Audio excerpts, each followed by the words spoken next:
¿Cómo va la contabilidad, Carlita? Todavía no paso asistencia, Doc. Me estoy esperando a que inicie la clase, a mitad de la clase la tomo. No, me refiero a si estamos ya completándonos. Ay, en mero faltan como 2, 3 compañeros.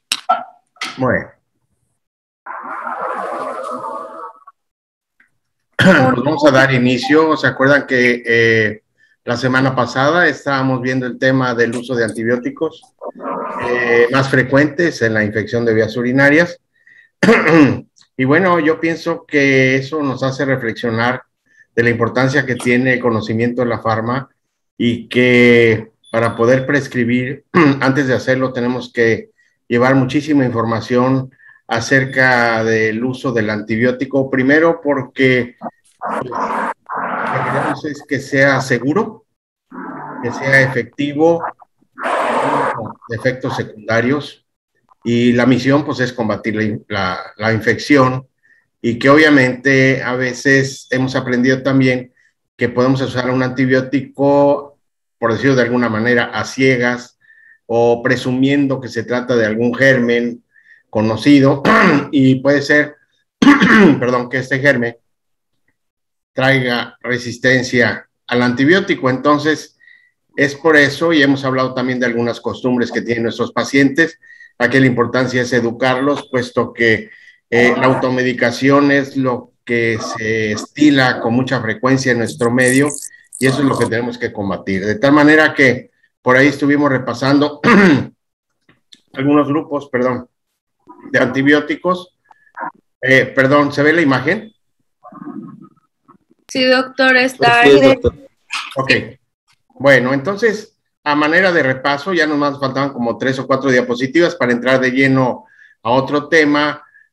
Este no deja de ser importante, donde hemos aprendido que las infecciones de vías urinarias se clasifican en altas y bajas y que obviamente para ello, pues hay sintomatología en donde con la referencia que nos dé el paciente, pues clínicamente nosotros podemos ya tener una impresión presuntivo, ¿verdad?, de nuestro diagnóstico, y que también hay que considerar que las infecciones de vías urinarias pues se encuentran en agudas y crónicas. Las crónicas a veces son las más difíciles de tratar, de controlar, y que también hemos aprendido que las infecciones pueden inclusive ser asintomáticas, estar presente la bacteria, mas sin embargo todavía no ocasiona molestias en el paciente. De tal manera que pues las simples son las más, entre comillas, no debemos por qué tener ningún problema para tratarlas. Las complicadas sí es cuando en realidad a veces nos topamos con pared, ¿no? Pero es importante poderlas clasificar, reconocer, y que obviamente también hemos aprendido en nuestro curso que las recurrentes son las que también le tenemos que poner mucha atención, ya que se supone que no debe de estar pasando en una paciente que en forma repetida esté sufriendo de infecciones de vías urinarias. Algo está pasando, lo cual tenemos que descubrir. ¿Cómo lo descubrimos? En base al interrogatorio, ¿verdad? A la bendita historia clínica. Déjame ver por aquí. Ah, gracias, Manuel. Por ahí alguien tenía prendido su audio y estaba viciando.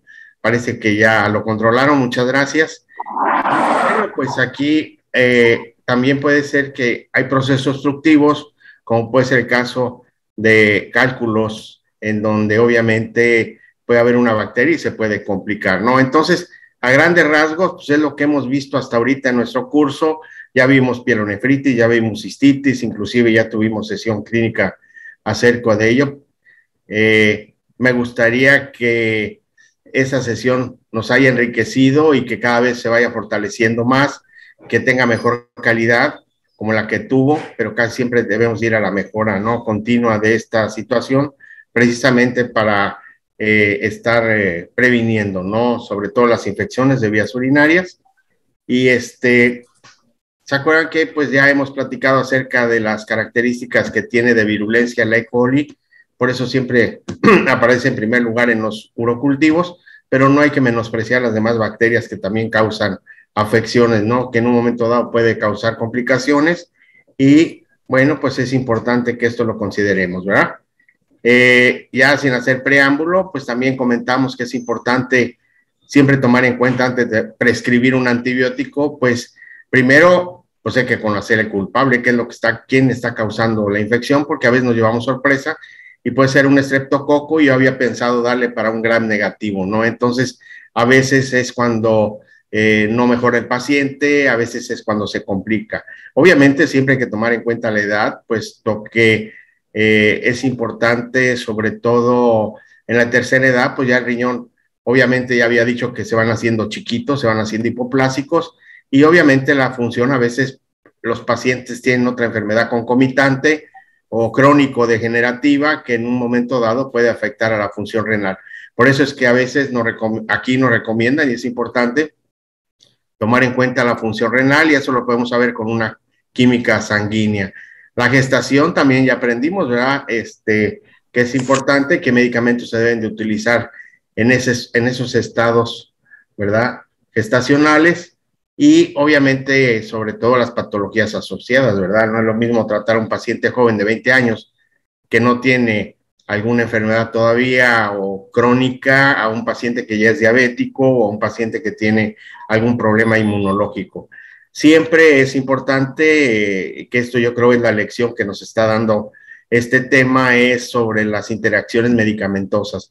Siempre conocer de pe a pa el antibiótico que vamos a prescribir y de esa manera pues no tiene por qué haber ningún problema en cuanto a que el paciente se nos llegue o llegue a tener un shock anafiláctico o que pueda tener una reacción importante alérgica, etcétera. Entonces, hay que tomar eso en cuenta. Y la localización, pues es importante saber si es de vías urinarias altas o bajas, que a lo último, pues el antibiótico es el que nos va a tomar en cuenta, pero también hay que considerar, por ejemplo, un paciente con una prostatitis aguda, pues ya vimos que el tratamiento no es ni por 7 ni 14 días, es por 21 días, ¿no? Y que ahí, pues obviamente tenemos que hacer un cultivo de la secreción seminal para poder saber el culpable que está produciendo el problema.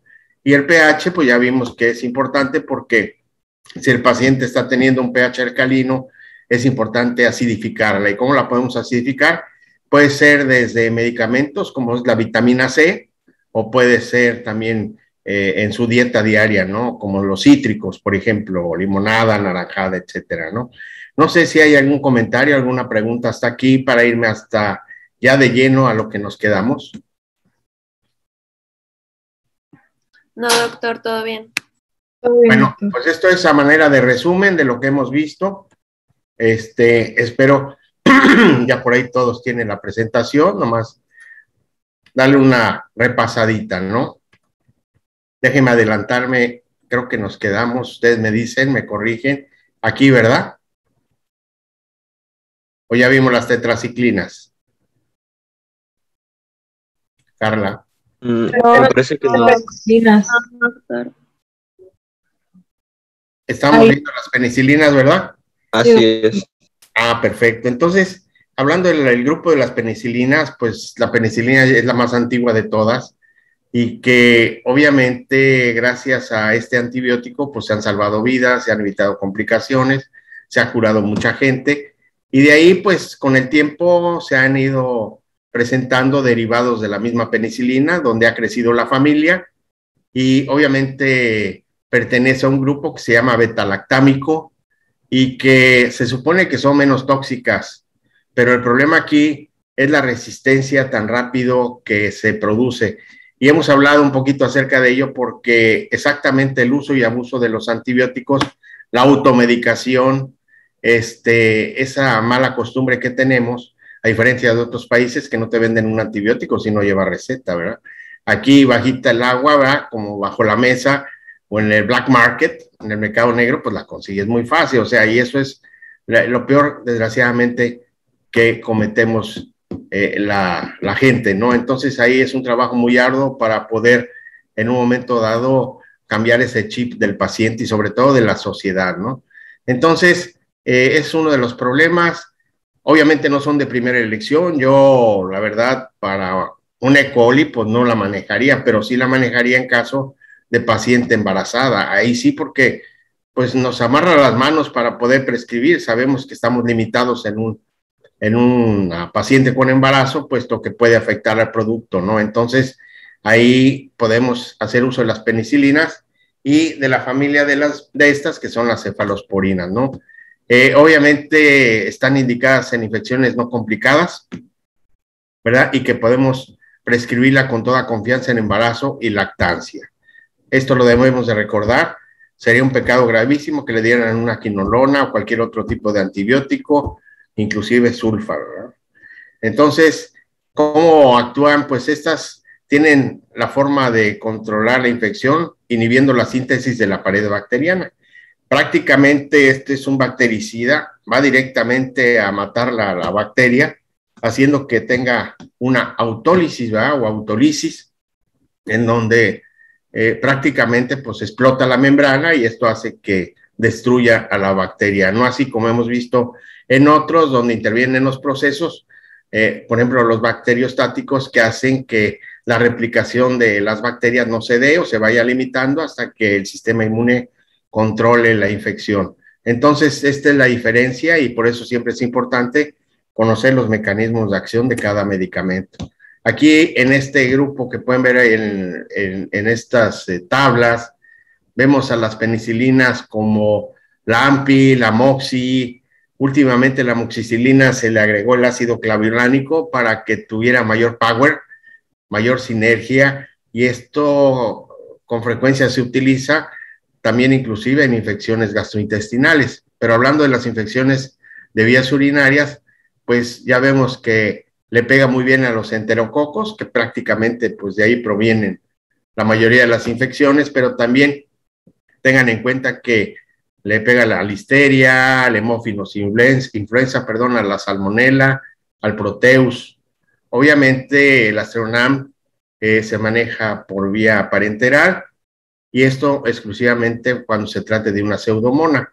El clavulánico también pueden ver ahí, inclusive a la Neisseria gonorrhoeae, a la E. coli, que también hemos visto que se presenta con mucha frecuencia, inclusive Proteus y Klebsiella.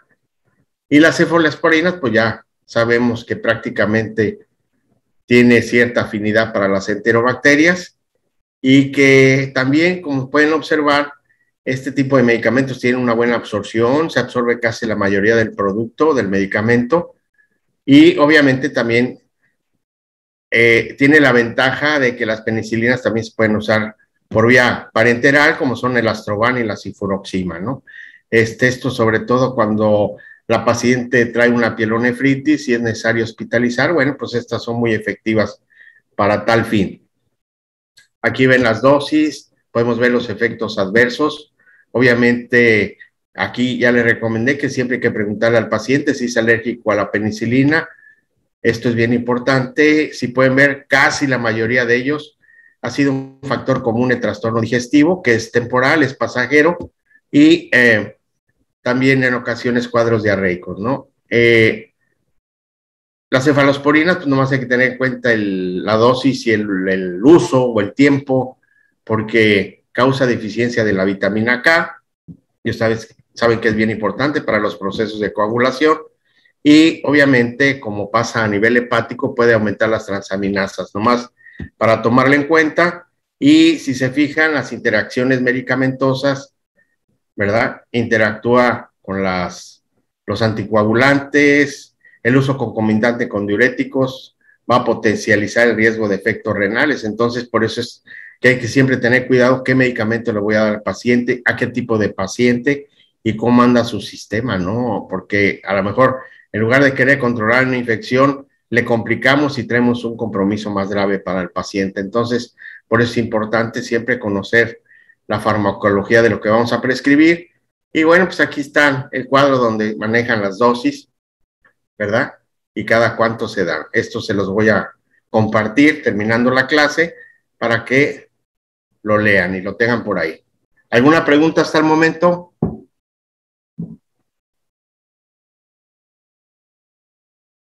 Bueno, continuando con las tetraciclinas, yo la verdad lo utilizo, pero no para vías urinarias. Ahí me funciona bien en furunculosis o en problemas de absceso, sobre todo en piel. Pero nos dice aquí que la podemos usar en uretritis, ¿verdad? Sobre todo cuando son inespecíficas o inclusive con clamidia, que es casi la prima hermana de la gonorrea, ¿no? La diferencia que hay, por ejemplo, cuando llega un paciente con una gonorrea, ustedes saben que trae un exudado uretral. Ese escurrimiento que trae tiene cierta característica clínica que lo diferencia de la clamidia, por ejemplo. Aquí el paciente que trae gonorrea presenta una secreción lechosa amarillo, entre amarillo verdosa. Obviamente el paciente cursa con disuria, y un paciente que también trae síntomas de irritación uretral y que es portador de clamidia, pues ahí la mayoría de las veces la secreción o prácticamente la secreción es hialina, ¿no? Transparente, que esa es la diferenciación clínica. Obviamente al mandar el cultivo, pues ya nos va a dar el resultado, pero eso es importante para tener una idea cuando el paciente muchas veces nos manifiesta, no, hombre, doctor, fíjese que mancho la ropa interior, ¿y de qué color es? O he notado que tengo secreción, pues así como amarilla, verdosa, así como lechosa, ándale, pues es una gonorrea. Más sin embargo, si es hialina, hay que pensar en una clamidia. Tiene buena tolerancia, buena absorción, y lo que hace es atacar a la bacteria interfiriendo en su acción con la unidad 30S del ribosoma. Se va más directo, ¿no? A lo que es prácticamente a la reproductividad de la bacteria. Entonces, las tetra también tienen ciertas reacciones secundarias que por eso no me gusta usar, ¿ok? Obviamente muchas veces tiene, la mayor de las cosas es la fototoxicidad, perdón. Tienes que recomendar al paciente que no se asolee, porque si no le empiezan a aparecer manchas en la piel, ¿sí? A veces también tiene que ver mucho con los dientes, etcétera, etcétera, ¿no? Se empiezan a manchar. Y bueno, pues a veces el paciente dice, oye, pues ¿para qué me daba eso, doctor? ¿No? Entonces siempre hay que tomarlo en cuenta. Y es efectiva para gram negativos, también le pega a aerobios, que ese también a lo mejor presumiendo de que haya por ahí un anaerobio, pues le podemos dar ese medicamento. Le pega a las piroquetas, cosas que otros no, a los protozoos, a las riquecias, al micorplasma y también a la clamidia. En la dosis la utilizamos de 100 miligramos cada 12 horas por 7 días en una cistitis sin complicación, light, ¿verdad? Una cistitis leve que no tenga mayor problema, bueno, pues la podemos usar con tranquilidad. Este cuadro, que obviamente les va a servir muchísimo, viene de un manual expedido por el Hospital de Nutrición de México, Salvador Subirán. Me gusta compartirlo porque viene muy completo, bien actualizado, y sobre todo ahí te está diciendo, ¿verdad?, ante qué tipo de patología te presenta y cuál es el tratamiento que te sugieren o el medicamento y la duración en días con el tratamiento, ¿no? Entonces, se los comparto con mucho gusto para que lo lean. Aquí continúa, ¿verdad? Y bueno, pues como pueden ver, está bastante interesante para que lo tengan ahí como un documento de información. Y bueno, pues ahí termina la clase del uso de antibióticos. Para empezar con el otro tema, si tienen alguna pregunta, algún comentario, con mucho gusto.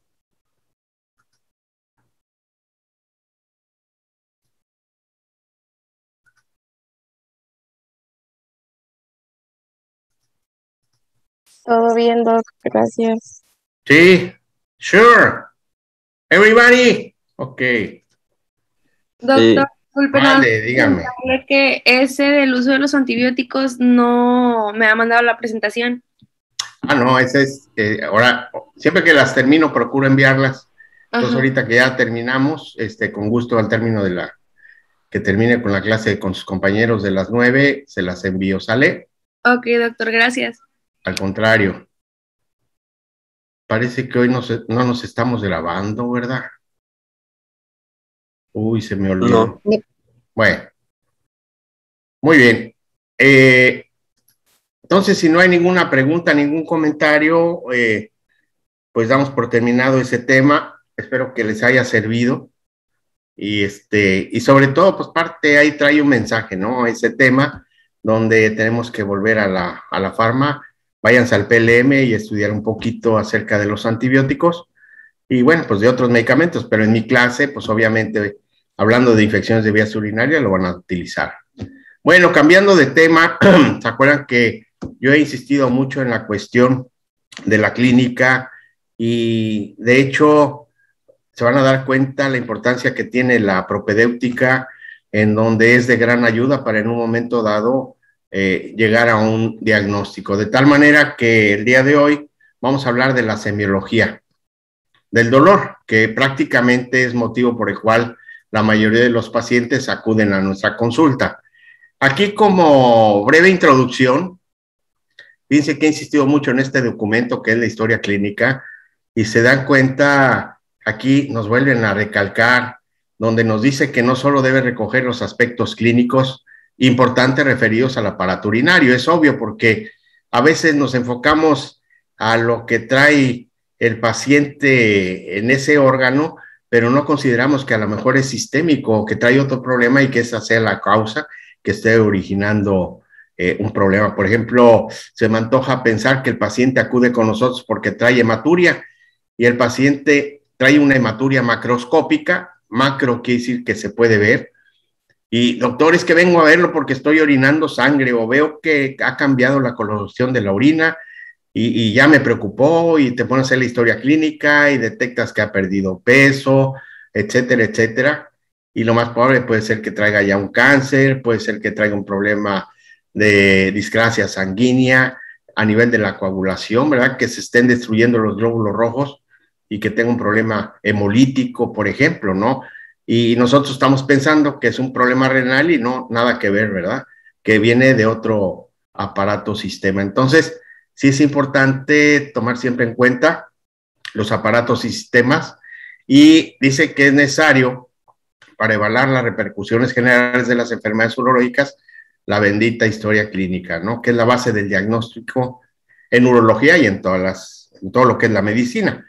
Pero como nuestra clase es uro, bueno, pues está enfocada en ello, ¿no? Entonces vamos a hablar un poquito acerca de la semiología, de los signos y síntomas que presenta un paciente cuando trae un problema urológico, lo cual va a hacer que nosotros no nos confundamos. Vamos a ver, aquí está la lista de lo que vamos a manejar el día de hoy. Vamos a ver la característica del dolor renal. Cuando un paciente trae un problema de dolor en esa región, pues vamos a describir cómo se manifiesta, cuál es la característica, etcétera, ¿no? Tenemos el dolor. También hay pacientes que consultan por traer un dolor en uréter, un dolor en vejiga, en próstata, en uretra y a nivel de escroto. Vamos a ver cada uno de ellos, pero mi pregunta para iniciar la clase, me gustaría, ya creo que ya lo manejamos en alguna ocasión, el dolor, ¿cómo podemos hacer un interrogatorio? ¿Qué les interesaría saber de un dolor? Vamos a suponer que el paciente llega con un dolor en la fosa renal izquierda. ¿Qué les interesaría saber de ese paciente que viene a vernos porque trae un dolor en la fosa renal izquierda? ¿Qué tan fuerte lo trae? ¿Qué tanto? Ok. Ahorita vamos a describir todo lo que nos interesaría saber y después ponerlo en orden, porque muchas veces nos interesa, por ejemplo, cuando viene un paciente con un dolor, pues ver la evolución del dolor, ¿no? ¿Cuántos días tiene con el dolor? No es lo mismo tener un dolor que tiene 2 horas de instalación a uno que trae 15 días o 20 días y que se ha intensificado, ¿cierto? Entonces empezaríamos con la evolución. ¿Cuántos días, cuánto tiempo tiene del dolor? Y luego, ¿qué más les interesaría saber? ¿Cada cuánto le duele? O sea, si es intermitente o continuo. Ok, la intensidad y la frecuencia. Entonces ya llevamos otro dato importante. ¿Cuál otro, Héctor? ¿Les interesaría saber de un paciente que viene con nosotros quejándose de dolor? Podría ser lo que es la localización y qué tanto llega. Así es, así es. A veces puede ser un dolor que esté generalizado y el paciente pues no advierte o no nos dice. A veces sí nos señala y dice, no, doctor, pues acá, mire, me duele acá. Y siempre si es en la espalda o atrás, dice, es el riñón, ¿verdad? Aunque traiga una lumbalgia. Pero ya, entonces empezamos a describir en orden. Acuérdense que todos los síntomas que traiga un paciente, anótenlos y hay que escudriñarlos, hay que sacarles jugo.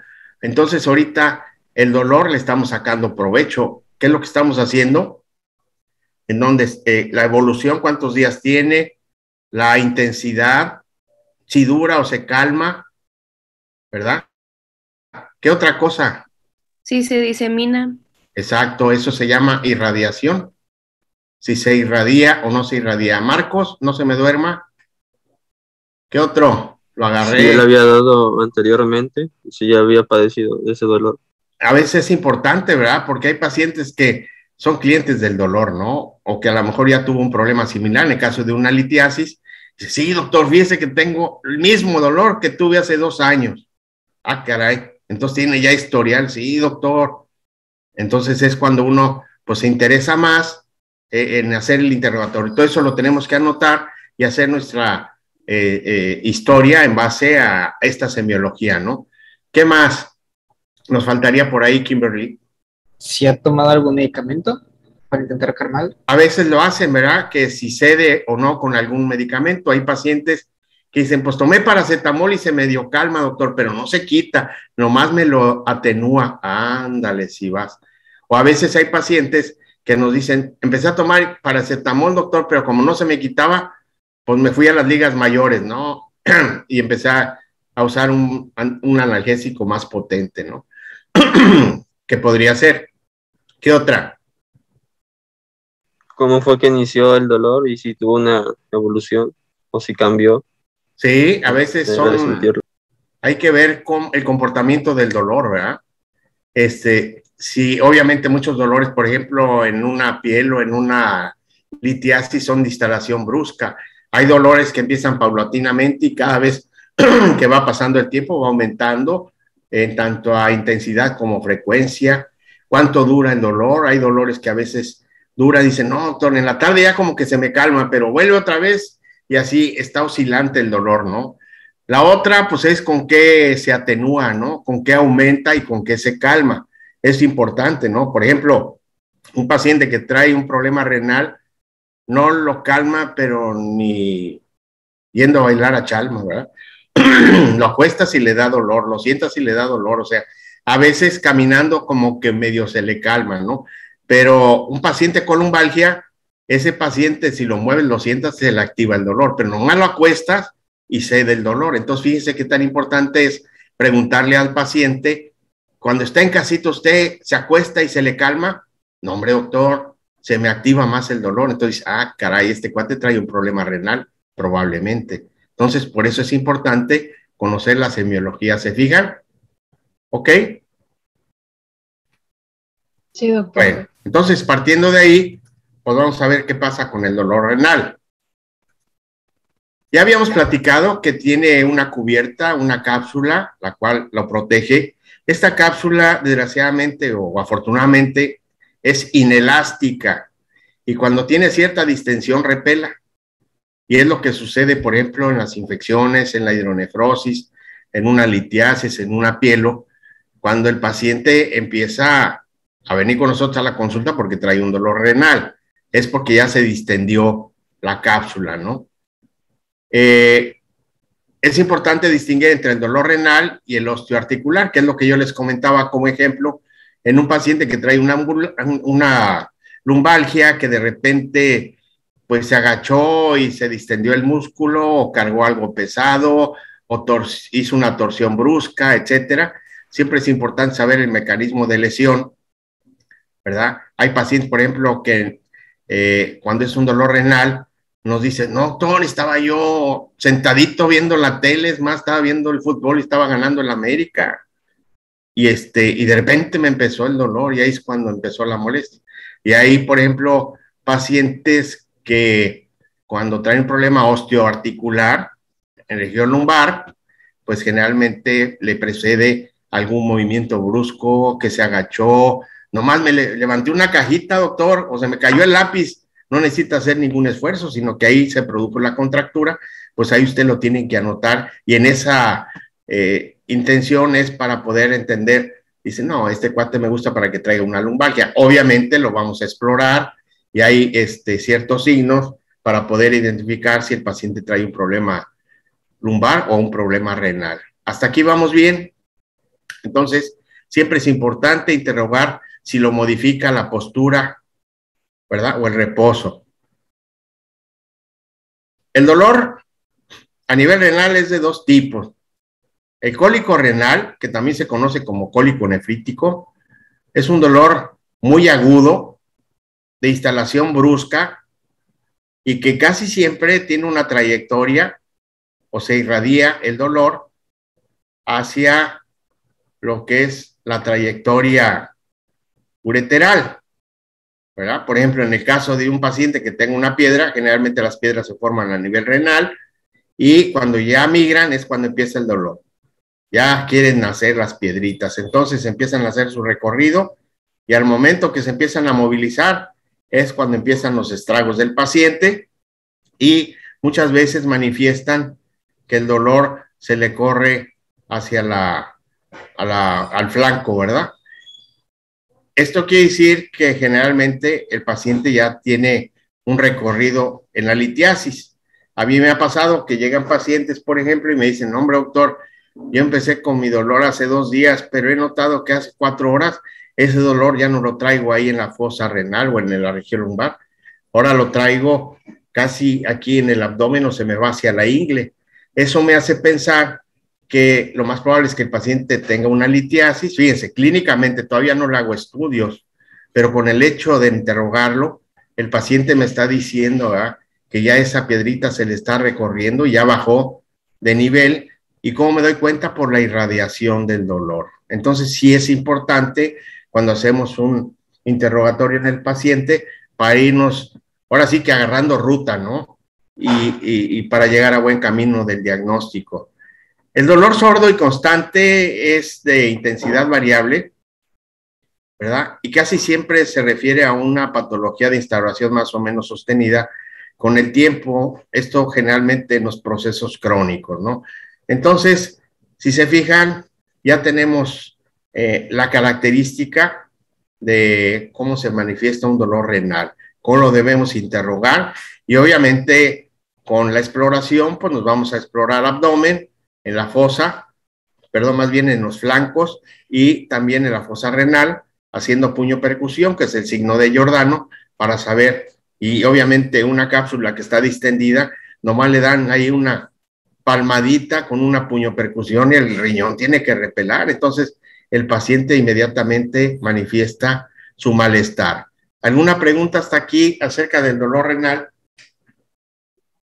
El dolor sordo y constante entonces sería un poco menos preciso al cólico renal. Exacto, y obviamente el paciente nos va a referir, no hombre doctor, empecé así con un piquetito, ahí traía la molestia pero la aguantaba, pero va usted a creer que ya con el tiempo ahora pues ya vengo a verlo porque ya lo tengo más molesto, más intenso, pero casi siempre con tendencia a la cronicidad, a más días de evolución, ¿ok? Que eso es importante. En cambio, un dolor cólico renal de repente se instala y de ahí no te deja y sigue en aumento y en aumento y en aumento y en aumento y ya hasta que no le resuelvas el problema no se va a calmar. Esa es la diferencia, hija, ¿ok? Gracias, doctor. Al contrario. Ahora vámonos más abajo con el uréter. El dolor de este tubito que baja la orina para conectarse con la vejiga generalmente es por obstrucción. Y volvemos a la litiasis porque es lo más frecuente, pero también puede ser que a lo mejor el paciente le hicieron algún procedimiento endoscópico y que o a lo mejor le hicieron una cirugía y por ahí esta cirugía le provocó una estenosis, una cicatrización en el interior del uréter, el cual se fue obstruyendo o se estrechó y esto es lo que está causando la molestia del paciente, pero casi siempre es por un problema de litiasis. Generalmente aquí nos dice que es por obstrucción aguda, ¿verdad? Y casi siempre se va a vejiga y periné, o se queda establecido en riñón. Todo depende en qué tercio se encuentre la obstrucción. Aquí, por ejemplo, si dividimos el uréter en 3 partes, esta sería la porción superior, aquí sería la porción media, y de aquí para abajo la porción inferior. Entonces, en la posición donde se encuentre la piedra, pues va a causar irradiación. Casi siempre cuando está más abajo, ya se viene la irradiación del dolor a genitales. El paciente va a referir el malestar a nivel genital, proveniente de la parte de arriba. Dice, también si se fijan, vamos de riñón hacia abajo, y ya llegamos a la vejiga. Aquí obviamente lo que causa prácticamente el dolor, pues es la distensión que está teniendo la vejiga. Acuérdense que ahí también hay un músculo, es tipo fibroso, tejido conectivo, y que parte de ello, este músculo, el llamado detrusor, pues es el músculo que ayuda a que en un momento dado avise cuando está distendida, que está llena la vejiga, y a la vez también ayuda a contraerse para poder ayudarle a vaciar la vejiga. Entonces, tiene una importante función este músculo, en donde cuando hay un proceso obstructivo, que hay una infección, se distiende, y es motivo por el cual el paciente o la paciente nos refiere que hay una molestia como ocupación, casi siempre como si sintiera una opresión a nivel del hueco pélvico. Entonces, eso es importante cuando sucede esto, ubicarnos en esa molestia que nos está refiriendo la paciente, y que a veces se irradia esa molestia, se puede ir a glande o al mismo meato uretral en la mujer. Entonces es importante también establecer esas molestias y poderlas asentar en la historia clínica, ¿verdad? A veces, como tiene una gran conexión con el acto de la micción, el paciente nos refiere molestia cuando está orinando, que puede ser al inicio, casi siempre, o nos dicen, no, hombre, doctor, empiezo a orinar y siento una molestia, pero ya conforme va pasando el chorro se me quita. O puede decir el paciente que cuando termina de orinar es cuando siente el dolor. Entonces eso también es importante asentarlo, porque tiene que ver mucho en cuanto a patología se refiere, ¿no? Y a veces pues es en todo el trayecto, ¿no? La molestia al momento de la micción. A veces, por lo general, hay pacientes que la piedrita obstruye ahí, ¿verdad? Y que ya no puede bajar. Acuérdense que en el trígono vesical es como un embudo que se conecta a la uretra, y en ese momento ahí se queda, y ni para arriba ni para abajo, y es cuando empieza a producir obstrucción y las molestias propias del paciente, ¿no? Entonces ahí tenemos el dolor de vejiga. Vámonos más abajo al prostático. A nivel de la vejiga, ustedes saben que está conectado. La próstata está aquí, esta glándula a este nivel. Pues está pequeña, es como si fuera una nuez, pero tiene una importante función desde el punto de vista sexual, contribuye muchísimo, aporta muchísimo, pero es un tema que vamos a ver aparte cuando veamos hiperplasia prostática. Pero igual, hay pacientes que la próstata se puede infectar por alguna enfermedad de transmisión sexual, que es lo más frecuente, o también con algún agente patógeno, inclusive hasta con E. coli se puede, de una infección que tenía en vejiga, de repente se le vino a meter ahí a lo que es la próstata y empezó a desarrollar la infección. Obviamente, cuando hay una infección, pues hay un proceso inflamatorio. Al empezar a inflamarse es cuando causa el dolor. Todo proceso inflamatorio causa dolor. De tal manera que el paciente que trae un problema prostático es bien característico, porque este dolor el paciente nos refiere como si algo le picara, como un dolor punzante, pungitivo, ¿verdad? Que es característico cuando la próstata está infectada. En la HPV no duele, en la hiperplasia prostática no duele como duele aquí cuando está infectada. Además, pues empieza a inflamarse más rápido, al proceso inflamatorio pues va a causar dolor, y cuando exploramos con el tacto rectal nos damos cuenta que la próstata, aparte de estar inflamada, no se deja tocar, el paciente repela, le duele mucho, y al momento del tacto sentimos calientita la próstata. Esos son signos de que el paciente trae una prostatitis aguda, ¿verdad? Ahí lo que tenemos que hacer, pues, es mandar a hacer un cultivo de la secreción seminal precisamente para encontrar el agente causal y darle tratamiento. ¿Cuántos son los días que se debe dar tratamiento en una prostatitis? ¿Lo hemos visto? ¿De 7 a 10 días? 7, 14 o 21.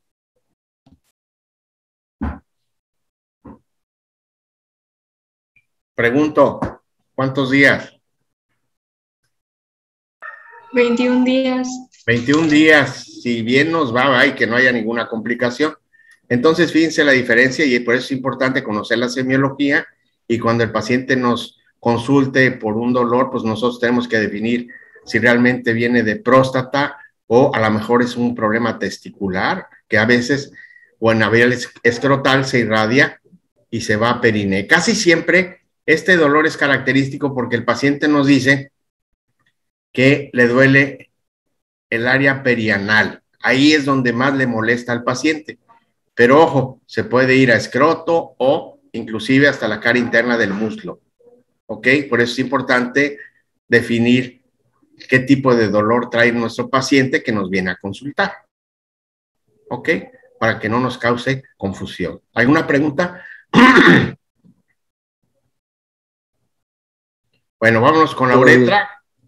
Ya, la uretra, pues obviamente aquí es bien característico. El paciente, por lo general, el dolor lo manifiesta como una quemazón, como un ardor. Imagínense de por sí, si la orina viene ácida, está un proceso ahí inflamatorio o infeccioso, al momento de orinar, el paciente, no hombre, es un calvario, ¿verdad? Ni quiere ir al baño. Entonces, corre a consultar con nosotros porque trae disuria importante, ¿verdad? Y casi siempre, si nos refiere que el paciente trae ahí un ardor, ¿verdad? Que casi siempre así lo describe, pues puede ser de la uretra. Aquí, en el caso del hombre, pues tendremos que investigar cuántos días tiene, ¿verdad? Cómo ha ido evolucionando, que es importante si es la primera vez que lo tiene o ya ha tenido en otras ocasiones, y si trae alguna secreción uretral. Si el paciente dice que además ha notado por ahí que al término de orinar le vienen unas gotitas así o algún problema ahí, una manchita o algo, lo más probable es que sea una blenorragia o una gonorrea, ¿verdad? Ahí tenemos que mandar a hacer un cultivo de esa secreción para poder determinar lo que trae el paciente. Ahora, si tenemos la sospecha, porque clínicamente ya aprendimos, ¿cuál es la diferencia clínica entre una clamidia y una gonorrea? ¿Cuál es la característica de la secreción?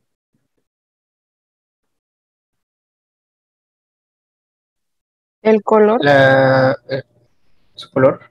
Sí, el color. ¿Y cuál es el color de la blenorragia o de la gonorrea? Poli. Era blanquecino o verdoso, ¿no? Sí, medio amarillo, verdosa. Al día que ustedes vean un paciente con gonorrea o la secreción, inclusive por ahí vienen también imágenes, cuando veamos prostatitis, no se les va a olvidar, ¿verdad? Y cuando es una clamidia, ¿de qué características tiene la secreción, Poli? De esa no recuerdo. Hialino. Transparente, hialina. Muy bien, Manuel. Así es, excelente. Entonces, fíjense cómo siempre hago hincapié, porque apenas estamos empezando, pero hay que construir bien los cimientos, ¿no? Para que clínicamente ustedes despierten y vean la gran importancia que es ser un médico clínico. Muy bien, pues hasta aquí ya estamos viendo todo el trayecto, ya nos faltaría la región escrotal. Ahí, obviamente, las manifestaciones son diferentes, ¿no? Y podemos notar aquí, por ejemplo, dice, es muy variable el dolor de escroto, es muy sensible. El paciente que tiene un problema a nivel, por ejemplo, a veces, no sé si los hombres hayan tenido por ahí en ocasiones un barrito, tan solo el hecho de tener un barrito ahí es bien molesto, ¿no? Entonces imagínense tener una infección, el paciente va a correr a consultar con ustedes. Es muy variable y depende de la causa que lo origine. Y nos da un ejemplo. Aparece en forma precoz y aguda en procesos inflamatorios, pero solo aparece en fases tardías en enfermedades cuando se debe a procesos tumorales. Es decir, si hay un proceso infeccioso, inmediatamente empieza a haber la manifestación, pero un paciente que trae una masa tumoral, que a lo mejor él ya se la detectó, pero no le había dado importancia, pero ahora sí viene a vernos porque trae un dolor. Dice, no, hombre, doctor, pues empezó, yo pensé que se me iba a quitar, pero yo tengo 2 meses con él o 3, y he notado que ha ido creciendo y por eso me preocupó y lo vengo a consultar. También vamos a ver cáncer de testículo, ¿ok? Vamos a ver epididimitis, etcétera, etcétera. Ahorita lo único que estamos viendo es la semiología del dolor, cómo se manifiesta en diferentes regiones del aparato genitourinario, y pues ahorita ya con esto ya nosotros tenemos una idea por los síntomas que pudiera traer nuestro paciente, ¿no?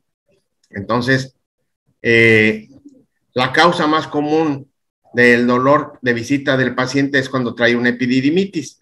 Este es el epidídimo, ¿verdad? Yo le llamo la gorrita del testículo, porque están en el polo superior y son muy susceptibles a presentar infecciones, ¿verdad?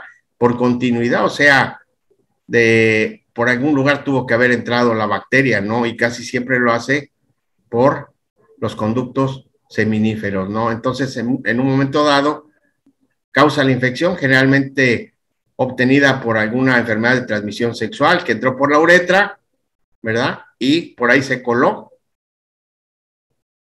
y se vino a establecer a nivel del epidídimo. Casi siempre el paciente empieza con un proceso inflamatorio, empieza a haber eritema, enrojecimiento en el área de la parte afectada, y al tocar el paciente le molesta mucho, ¿no?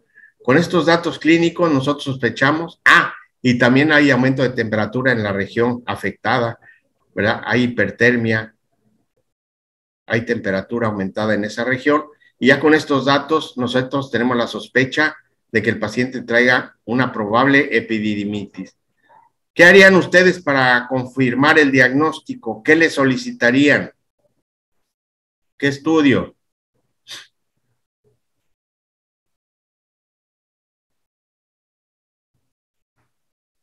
¿El de antígeno prostático? No. No precisamente, Sonia. Aquí es porque el antígeno prostático sería en próstata, pero aquí estamos hablando de testículo. A ver, ¿le pedirían un ultrasonido? Claro que sí, el ultrasonido te va a ayudar bastante. Pídale al paciente un ultrasonido y ahí te va a dar el diagnóstico, ¿verdad? Y te va a decir que trae un proceso inflamatorio a nivel del epidídimo, y con eso empiezas el tratamiento. ¿Qué tratamiento le daría, Sonia, a tu pacientito? Si trae infección. Pues antibiótico. Ok. ¿Qué tipo de antibiótico de lo que ya estuvimos viendo le daría a su paciente?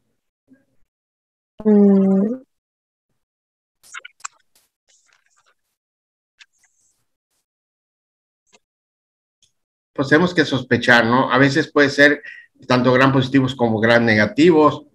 A lo mejor con una quinolona el paciente le va a ir muy bien. También tenemos que agregarle un antiinflamatorio, eso le va a ayudar muchísimo. Y frío o aplicación de frío a nivel local, con unas compresas húmedas frías o una bolsita con hielo, le calma inmediatamente el dolor al paciente, le ayuda a desinflamar, y obviamente necesita reposo e incapacidad porque pues le va a molestar mucho al paciente, sobre todo cuando camine, ¿no? O al estar sentado. Entonces sí es importante. ¿Ok? Mira, Manuel anda de viaje, ¿o qué? No, doctor, estaba trabajando. Mira. Ok. Está bueno. A ver si también sus compañeros oyen la clase. Bueno, ¿alguna otra pregunta, comentario, regaño, chisme? ¿Todo bien? Bueno, entonces vamos a pasar de hoja. Bueno, aquí ya viene una serie de definiciones que obviamente se las voy a compartir para que ustedes la lean. Ya nos quedan 5 minutos, pero lo más importante era ver la semiología del dolor. Entonces, Hemos aprendido el día de hoy la característica, cómo se manifiestan en ciertas regiones el dolor, cómo lo podemos identificar y tener un diagnóstico presuntivo de lo que se esté tratando, ¿no? Aquí vienen las definiciones, nos va a servir porque durante todo el trayecto de nuestro curso vamos a estarlas manejando. Ya hemos hablado mucho de polaquiuria, igual algo por ahí de poliuria, y ahí vienen las definiciones que quiero que ustedes se las aprendan, ahora sí que al dedillo, ¿ok?